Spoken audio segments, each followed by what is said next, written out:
Soliham, oliy ma'lumotli bo'lishing shart emas, lekin iymoning oliy bo'lishini xohlayman. Balki bunga loyiq emasdirman, lekin munosib bo'lishga harakat qilyapman.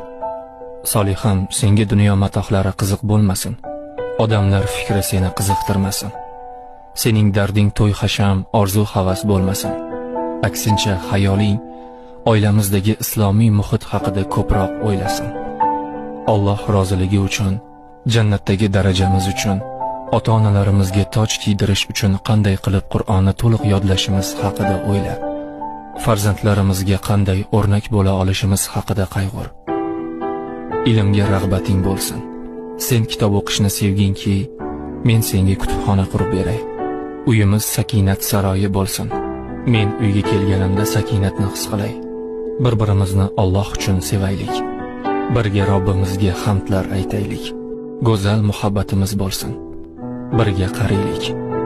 Soliham, bir kun bu dunyoni tark etamiz. Maqsadimiz jannat bo'lsin.